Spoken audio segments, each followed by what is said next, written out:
Hello dear students, जैसा कि आप देख सकते हैं स्क्रीन पर आपके सामने है गेट 2022 मैकेनिकल इंजीनियरिंग का 1 मार्क का एक सिंपल सा क्वेश्चन। ये क्वेश्चन कॉलम्स के टॉपिक का है, तो मैकेनिकल वाले और सिविल वाले दोनों विद्यार्थी इसको देख सकते हैं।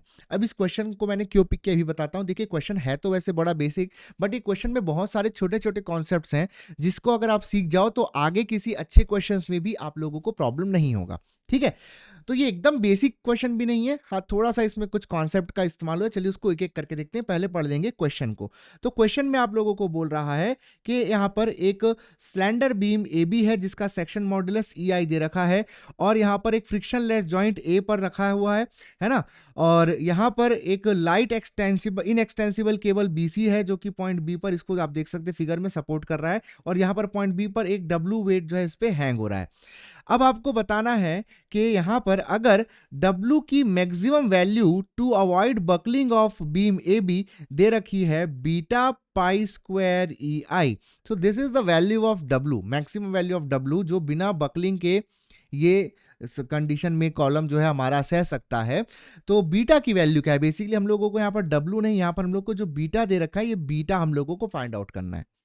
ठीक है, कर लेंगे, कोई बड़ी बात नहीं है। लेकिन अब इसमें सीखने लायक क्या है सर? तो देखो, सीखने लायक ये है कि यहां पर सबसे पहले इस तरह के क्वेश्चन में आप लोग को ये समझना होगा कि कौन सा एंड कंडीशन यहां पर अप्लाई हो रहा है ना। आपके पास 4 स्टैंडर्ड एंड कंडीशंस होते हैं कॉलम में। Both and hinged, one and hinge, one and fix, one and fix, one and free and both and fixed. ये आपके पास 4 स्टैंडर्ड केसेस होते हैं कॉलम में।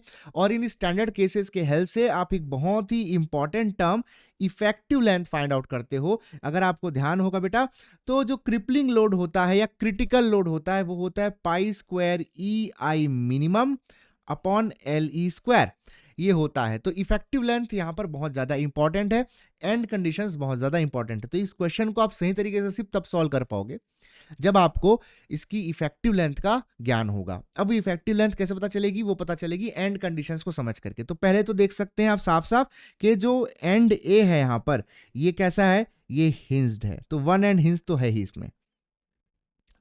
अब एंड बी पर आते हैं। दूसरा एंड क्या यहां पर फिक्स है? तो फिक्स तो बिल्कुल भी नहीं है। क्या ये फ्री है? तो फ्री भी बिल्कुल नहीं है। तो क्या आप संभावना है कि ये एंड क्या माना जा सकता है कि ये एंड हिंज्ड है? बोले सर ऐसी मान लेंगे क्या?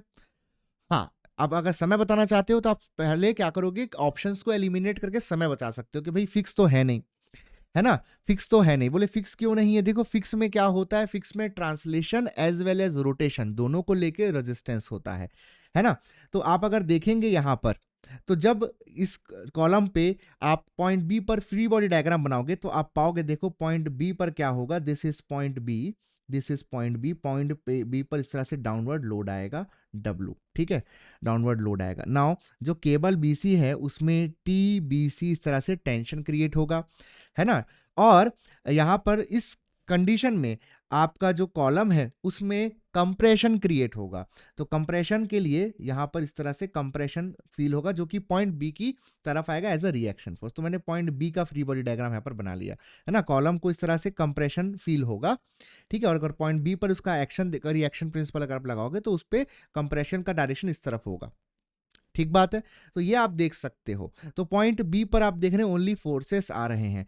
नाउ अगर पॉइंट बी पर मैं मोमेंट लगा दूं एक, तो पॉइंट बी के हिसाब से ये इस तरह से आराम से मुड़ा जा सकता है इसको। That means point B can not resist bending moment, और simply you can call it moment.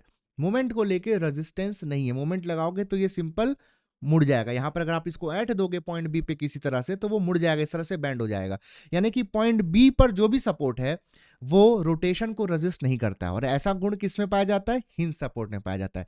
इसीलिए मैंने पॉइंट बी के सपोर्ट को हिंज सपोर्ट लिया।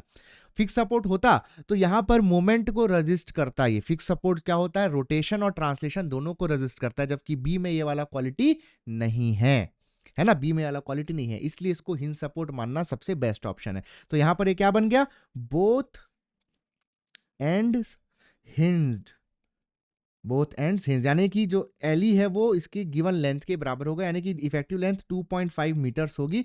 अब ये बहुत आसान हो गया इसको सॉल्व करना। अब क्या करना है, पॉइंट बी का मैंने आपको फ्री बॉडी डायग्राम तो दे दिया है, बस उसको थोड़ा और आगे लेकर के चलेंगे। तो पॉइंट बी पर इस तरह से जो कंप्रेशन फोर्स आ रहा है ना, ए बी में वो हो गया।